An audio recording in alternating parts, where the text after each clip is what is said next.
learn more about a CGM? Do you wonder why someone without diabetes would like the information they gain from one? Well, earlier this week, I got to sit down with Catherine Staffaretti from Nutrisense. So listen in as we talk all things CGM. Does your metabolism suck? Are you sick and tired of being sick and tired? Do you want off the diet roller coaster? Do you wish there was a simple solution to get you healthier, smaller, and have more energy? Hey friends, I'm Jolene, a nutritional therapy practitioner, wife, furry guardian, and non-bendy yogi. Like you, I spent years chasing skinny instead of healthy, until I finally learned there's more to getting healthy than eat less and move more. Welcome to Holistic Health Made Simple, where I share all the tips, tricks, and science to set you free from the diet overwhelm and frustration with the ever-changing health rules. We go beyond the calorie and diet dogma to equip you with simple changes to real food, mindset, and lifestyle. If you are ready to learn to tailor your journey to your current health, implement simple solutions, and achieve undeniable results, then this is the podcast for you. Pop in those headphones, take a deep breath, and let's get healthy. Welcome, Catherine. This is Catherine Staffaretti. Yes. She is the nutrition manager over at Nutrisense, and she is an RD. And I find it interesting. There's a little tidbit about you I'd like to ask, is the pivot from finance into nutrition. What triggered that? It's probably a question I get asked all the time. It was something. I was a math and econ major in college. I thought that's what I wanted to do. I really enjoyed working in finance. It was exciting and met a bunch of really incredible people. But at the end of the day, I realized this is back when there were actual newspapers, I would open up the newspaper, or, when I was reading a magazine or talking to people, I was so much more interested in science and in nutrition and in health and cooking and food. And all of a sudden I was like, man, I wish I could do something with that. And all of a sudden I was like, wait a minute, I can make a career out of this. It's not like it was that long ago, but it was long enough ago that this wasn't really at the forefront of people's minds in terms of, nutritionists and dietitians were still kind of just in hospital settings or clinical settings. So to be able to find a job working in really preventative care has been really wonderful. So anyways, I left finance, went back and got my master's in nutrition at Columbia. And then I've worn a bunch of different hats since then. But most recently I'm working at Nutrisense, and it's been incredible. It's been wonderful. That is amazing. No, I myself pivoted from fashion into health and wellness. And I'm always interested to see what what made that change. So tell me a little bit about Nutrisense first, so that everybody can get a little handle of it, because you're direct to consumer primarily, Correct. Right? Yep. So, not sure if your audience is familiar with what a CGM is, what a continuous glucose monitor is, but it's a little device. It's about the size of a quarter, maybe. I'm actually wearing one right now on the back of my arm. And it's got a little filament in the middle of it, a little sensor, and you insert that in the back of your arm, and it continuously monitors your glucose. We use the CGMs made by Abbott Labs. We do not make our own devices, our own sensors. But what we have created, Nutrisense has created an incredible app. And so what you do is you insert the sensor, and then you download our Nutrisense app. You can start scanning the sensor, and that will deliver the data that it's collecting right to the app on your phone. And the other distinguishing characteristic of Nutrisense is that you get one-on-one dietitian nutritionist support complimentary for the first month. So what we offer is an accountability and education and stuff like that, so that you're not just out there kind of collecting data and not knowing what to do with it. We really help you put it into practice and make sense of it. That is the key point I want to point out, is that you try to make people make sense of it. And I think so many people just why are they wearing it? They don't even know what to do with the information. But when you have somebody behind you explaining what it all means, helps you make sense of it. And so why would a non-diabetic lean toward, I know why a non-diabetic would lean towards the CGM, but what was the whole concept of trying to get more people aware of what their glucose was doing throughout the day? It's such a great question. And we get asked that a lot. Even my own family members are like, wait, why should I care about this? I go to the doctor and they say I'm totally fine. So, I mean, there's a couple different ways to answer it, but I would say we are, again, like I mentioned before, this is really about preventative health care. A lot of people have heard about metabolic health, and metabolic health is really made up of 5 different criteria. And one of those is a healthy and I would say stable blood sugar levels, right? That is really one of the key pillars to metabolic health, which we know is a key pillar to longevity and reducing your risk of chronic disease.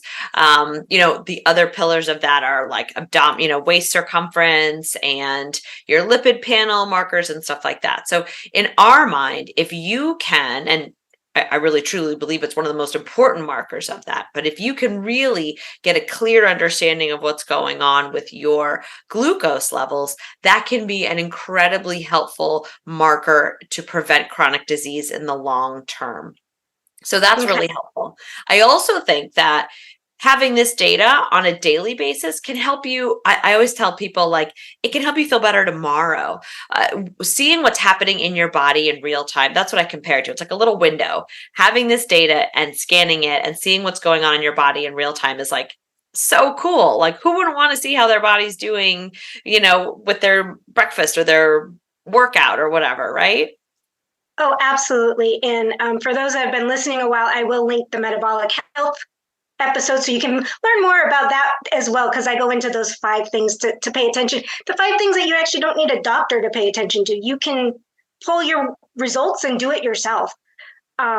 So a little bit about what I wanted to talk to you today was the importance of eating towards the meter, or how to eat towards the meter, to figure out how to really blunt the spikes, because we know the new science that's coming out, or maybe it's been there, but it's just now starting to hit the surface, is having all these huge spikes in and out throughout the day can be problematic, even if your fasting blood sugars are normal right now. So what's the importance of eating towards the meter, and how exactly do you do that? Yeah. And I think, that's an interesting phrase, like eating for the meter. I think, that's, I don't want that to feel limiting for people, right? But I think it's really eye-opening. And I think a lot of times people come to us and they have been really restrictive of their diet, and they have, eliminated whole food groups, or they have eliminated certain foods that they've deemed bad or, not good for them. And so we are really able to help you, liberalize your diet in a way. So in that sense, if you are seeing these, we can sort of use it both ways, right? So if you are putting something like this on and all of a sudden you're seeing, oh my gosh, I had no idea that my lunch every day was causing such a huge spike. And then I had this crash afterwards, and no wonder I feel like garbage at like 2:30, and I'm reaching for a snack or I'm reaching for a cup of coffee. And, so what we can do is we can then work backwards, right? We can look and see what you're having, and we can change the composition of your meal. We can change the order in which you're eating your meal, changing up your macros, right? Eating maybe your protein or some vegetables and fat first, and then having your carbohydrates second. We can also look at some things, a little hack, like an ACV hack, or we can also do something like, well, you know what, if you really love whatever you have for lunch, you're gonna have to get up and take a walk afterwards. Like, there's other ways to help minimize those spikes, and those are all really healthy things, right? We don't need to take anything away from you, but we just maybe need to tweak some things, or change the order in which we're doing things, or add in something really beneficial like a walk afterwards. So when you're seeing that data, when you're seeing those high spikes, there's lots of different ways that we can make small adjustments, small tweaks to minimize the height of that spike, to get you back down to baseline without crashing, and to help you feeling better until dinner time, or whenever it is that you're going to be eating next. And I think that's what's really powerful about this data. Like I said, you can make a change tomorrow, right? I think a lot of times when we're tracking food or we're tracking our steps, like, there's no real impact. You're like, okay, so I hit 12,000 steps. What happens now? There's no immediate impact. What we can do is, when you see that spike, you can make a change tomorrow and you can feel better tomorrow, which is pretty cool. Oh, yeah, no, and I actually lean towards, you should know what's happening to the food, or what your body's doing to it. And I love all over Instagram, you've got all these influencers testing different foods. And my question always arises that sometimes they're eating like tortilla chips, but the average person might eat tortilla chips with guacamole. But we never see the difference between the two to know how that affects, because we do know, like, when we start pairing certain things with the fat, it slows down that spike. Not that it makes it healthier, it just slows it all down for us. So if you wanted to indulge in some tortilla chips at the Mexican restaurant, knowing to add that. So how much do you get into that when you work with people on, from the back end for that first month? All the time, and we're here to work with our members, right? So you tell us what your health goal is, and maybe you have some non-negotiables. Maybe you say, every week I have girls' night and we go out for a margarita and chips, and like, that's a non-negotiable. I need my time with my girlfriends, or whatever it is. Then we help you do that. We say, okay, we're going to find a way. Maybe you should have a salad and a soup first, and then you can have the chips after that. Maybe let's try out some ACV beforehand. Maybe you and your girlfriends need to go for a walk after you guys go out, and so we're here to help people really dig into who what their lifestyle is. And we talk a lot about N=1. So it's like, this data is your data. It's not my data. And I don't want your data to look like my data, right? I live a different life than you. I have a different body composition. I have a different stress level. So all of this is not helpful. I'm not here to dictate to you, how to live your life. So what we're trying to do is we're trying to meet people where they are, and we just help them make adjustments to help them, better their glucose scores, and in general, just better how they feel. And so it's really eye-opening, because I think, people watch people on Instagram, or they watch an influencer, they read an article, they're like, I have to have this smoothie. This is the best smoothie ever. Well, that smoothie might be terrible for you, but it might be wonderful for that influencer, or whoever you're following. So this is really wonderful, personalized, individualized, tailored information specifically, to what's going on in your body. Oh yeah, that is probably the number one benefit, is to tailor it to you. And I think too many people will look at the influencer and go, oh, they don't have a problem, so I won't have a problem. And most of people I work with are 45 and up, and they're hitting that perimenopause, that menopause, and their bodies are changing, and they don't understand that what even worked for them at 20 doesn't work now. And knowing what's going on in their body. And I think glucose is probably going to be the key going forward. Do you think the medical industry is going to tag along for non-diabetics? I sure hope so. It really is incredible when you look at the cascade of hormones that all obviously are intertwined and relate to each other. And what we're using the CGM as a proxy for insulin, but we can also see how different parts of your cycle, how you are responding to carbohydrates based on how much estrogen you have. It's like a really beautiful symphony in your body. And unfortunately with women, sometimes the symphony gets a little out of tune, right? And so, so the more information you can have to kind of help retune it, to help see where you are at certain parts of your cycle, where you are when you're stressed out, right? To notice those behaviors that you might have adopted that, you used to kind of get away with when you were in your 20s and 30s, like, it's not really working. And I also definitely, for women of this age group, we focus a lot on maintaining and building lean muscle mass, because that is this muscle, and the liver are the primary storage places for glucose. And so when you take in carbohydrates, which we are not anti-carbohydrate. We love carbohydrates, right? We like them. So I'm more of a low carbish, but nothing's bad except for Oreos. You will always hear me say, except for Oreos. Yeah, those aren't great. Those really aren't great. I'm not going to lie. Food. They also get stuck in your teeth. Yes. But nothing is off limits, but it's more about learning how to have those types of foods in the best way in your body. And what I was saying was, when you don't have enough storage space for the incoming carbohydrates or your incoming energy in general, where's the body going to store it?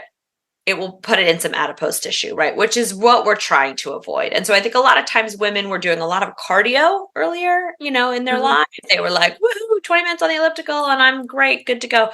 And then they start to go longer and longer and longer with the cardio and they're not seeing any results.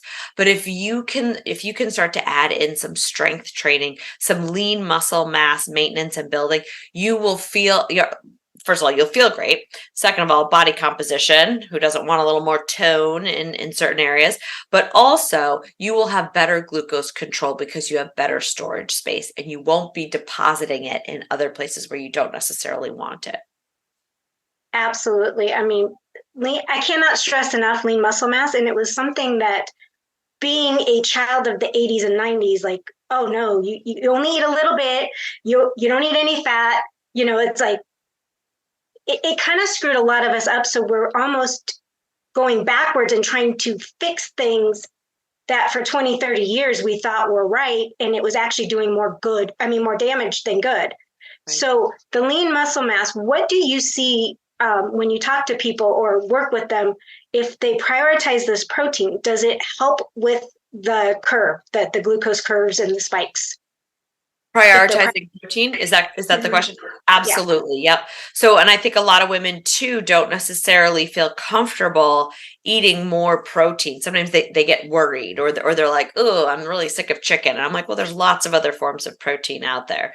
And absolutely, when you see, when you really make sure that you're having protein at each meal, also protein it has a satiety factor to it. And a lot of proteins are paired with fats, and both of those with the addition of some fiber, will help your body feel fuller longer and will give you that sustained energy. When we see people prioritizing protein, their spikes aren't as high. They come back to baseline gently, and then they have that maintained steady state glucose until the next time that they eat. When we see that people are a little bit out of whack and they're rushing and they're grabbing this and that and they're not making it a priority, we're seeing high swings, big crashes, and then it sort of sets them off on this roller coaster. Literally, you can see a roller coaster in their data. By the time they go to bed, they're exhausted, and then they're not sleeping well. So it kind of sets you up for a cycle of not feeling great on a daily basis. Awesome. And then there's a lot of talk now about starting the day with a heavy protein meal. Like your first meal should be heavy protein, ditch, your cereals and all of that. Do you see a difference in the data of people when they switch over to maybe eggs and something else that has that 30 grams of protein in the morning, maybe just fibery vegetables or maybe some nuts with it versus the cereal or the toast? Absolutely. Some of the highest spikes I've ever seen have been with like a breakfast cereal. It's like, whoa, what's happening? Because you are in a fasted state, even if it's just a simple, 12-hour fast from dinner to breakfast.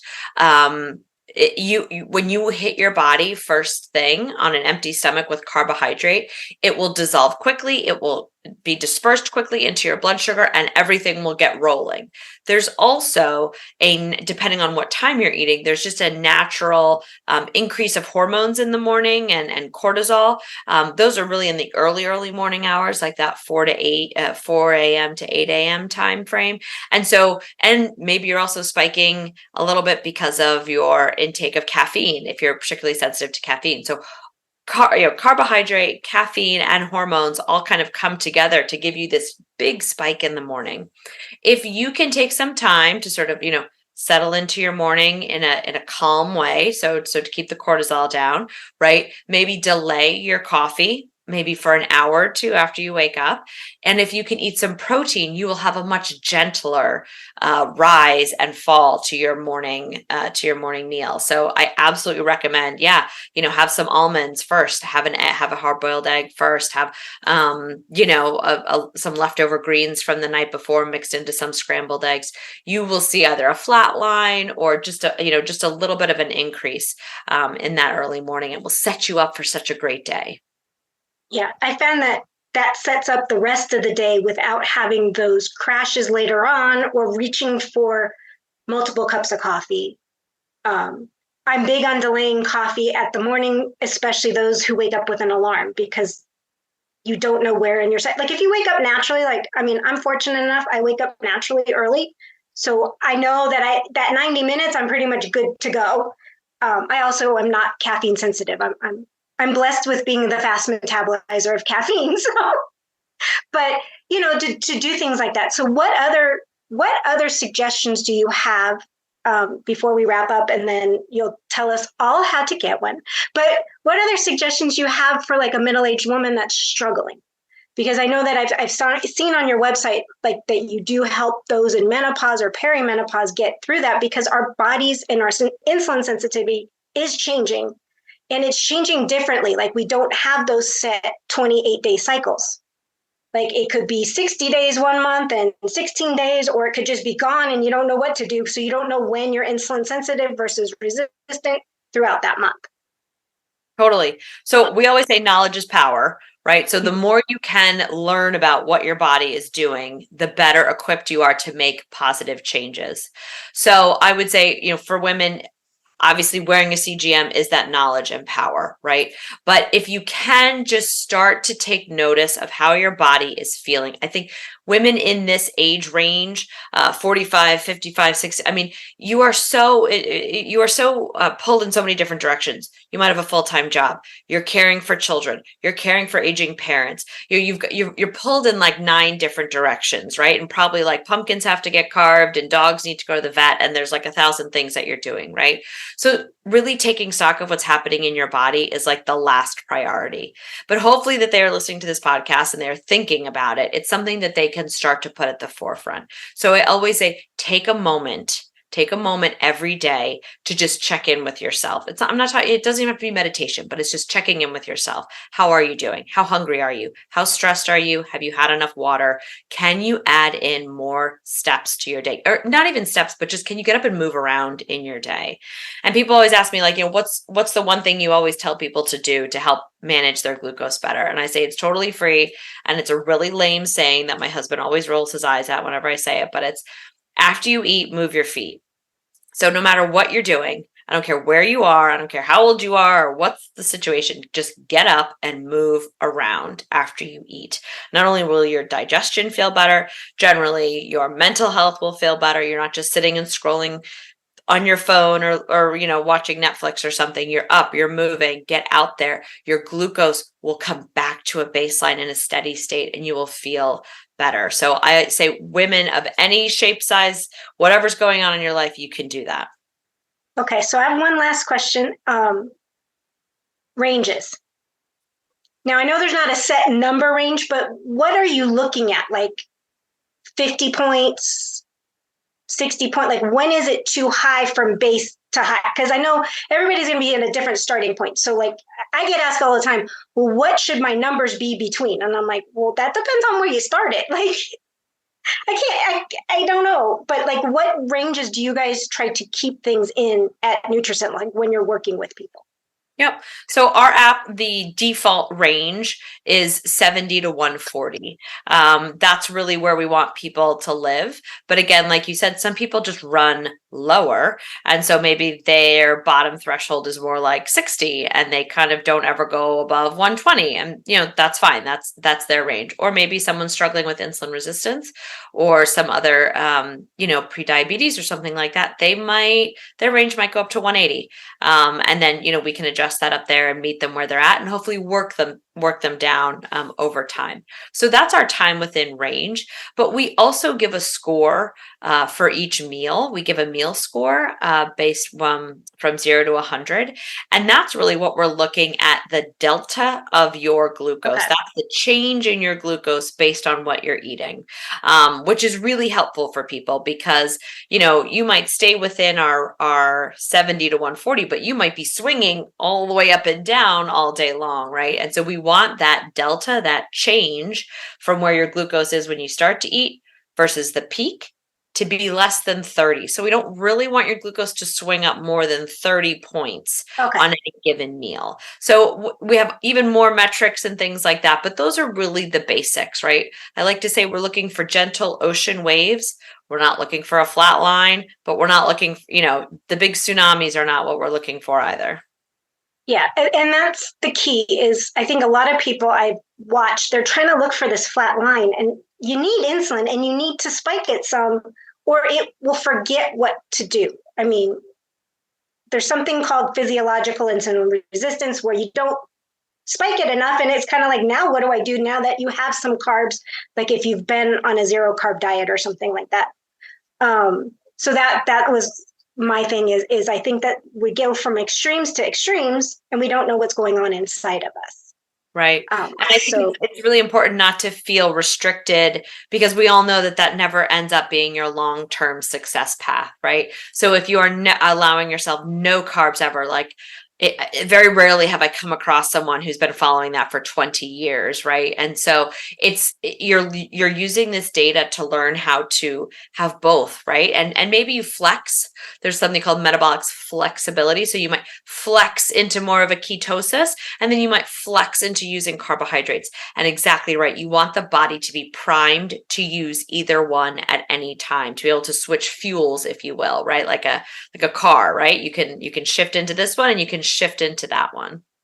That was going to be my next question, is how much do you work on that metabolic flexibility? Because we've, as human beings over the past 50, 60, 100 years, I don't know how long, but we've lost that ability to easily use whatever is just there.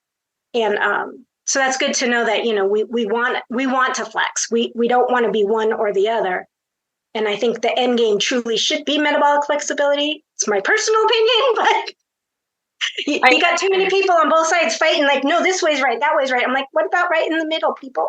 Right. And I think truly for women that are going through menopause transition is that, sometimes you don't have a lot of estrogen in there. And so it is much harder for your body to process carbohydrates during those very, very low estrogen time frames. So, maybe that is a time when you're going to be lower carbohydrate, and maybe you are going to rely a little bit more on ketones for fuel. Like, that's okay, but you don't have to live there, your whole, like the whole time. And so learning how you can kind of like, upgrade a little bit with some, higher quality carbohydrates, and then maybe, downgrade that a little bit and really amp up your protein at certain points. So I think, again, it's that knowledge is power, and that N equals 1, because, where you are in your cycle is different than mine, is different than, Susie's over there. So it's really important for women to be educated and to know what's going on in their own bodies. Absolutely. And I just want to point out one more time that just because you have normal fasting blood sugar doesn't mean what's going on throughout the day is normal. Agreed. That's just I just want to reinforce that, is that the reason why a CGM can be really beneficial is because we don't know what's happening throughout the day as we're eating. If you're testing in the morning, or your doctor tests and you're always 85, so you're always great. If you've got that midsection, you've got problems. You have problems happening throughout the day that just haven't really presented as a health issue yet. Correct. If you're not sleeping well, if you're struggling with sleep, all that kind of stuff, you're struggling with low energy, or maybe you just even have a different kind of diagnosis, like perhaps it's been a thyroid diagnosis or some GI issues happening right now. Like, all of that intertwines, right? All of that plays a role together in your body. And so exactly, when you go and get your lab work done once a year, that's like, okay, great. Tuesday morning in January, you looked fantastic. Like, that is not the full picture. That doesn't tell us how you're doing overall. No, I always joke because before I started my health journey, I was morbidly obese with perfect glucose numbers, perfect lipid panels, perfect blood pressure. But under the hood, there was something going on. Luckily, I caught it. And then that's when I became an advocate, went back to school like you did, and started my journey. So that's why I always find it when people pivot, that's kind of cool. Yeah, it's awesome. And we're generally really, really, really passionate about what we do, right? Because we stepped off our other track and really made this our priority. So good for you. That's what an accomplishment. Thank you. So how does one get a CGM? Yeah. So I would also like to say to your audience, again, if they're not totally sure of how this can apply to them, and this could be a helpful tool for them, we have an incredible blog on our website. We call it The Journal, and it's written by, it's all science-based, bite-sized articles that are written by our nutritionists or reviewed by our nutritionists. And it really shows you the depth and breadth of how this data can apply to all manners of health goals. So I would really recommend everyone to go check that out. We also have a free ebook on PCOS and weight loss plateaus that you can download, which I think is incredibly helpful, again, also to see how glucose data can help in those scenarios as well. Our website is www.nutrisense.io, and we're also all over social media, and you can watch videos of people putting a CGM on or doing different food tests and showing what their glucose looks like, just to show you all the different things you can do with it. Awesome. Well, Catherine, thank you so much for joining me today. I think you are a wealth of knowledge and just reinforce everything I preach on a day-to-day basis. So I appreciate that. And thank you so much for your time. Anything else you want to throw out there, or? Oh gosh. I mean, there's so many things to throw out there. No. I think it was wonderful to talk to you. I love to find kindred spirits out there that are, we all believe in the greater good and helping everyone live their best lives and, prevent chronic disease down the road. So thank you for doing your podcast and reaching so many people. Thank you so much, Catherine. And I will maybe talk to you again. I don't know. We'll see. Awesome. Thanks. Have a great day. You too. Thanks. Thanks for listening in today. I hope you got some nuggets to take on your health journey. Remember, this podcast is for educational and entertainment purposes. No medical advice is being given. By listening to this podcast, you agree to the full disclaimer, which is linked in the show notes. If you found this podcast helpful, could you take 30 seconds and leave a review? Your feedback means the world to me, and it helps others discover my show. Once again, thank you for being part of my community. Until next time, have a blessed day.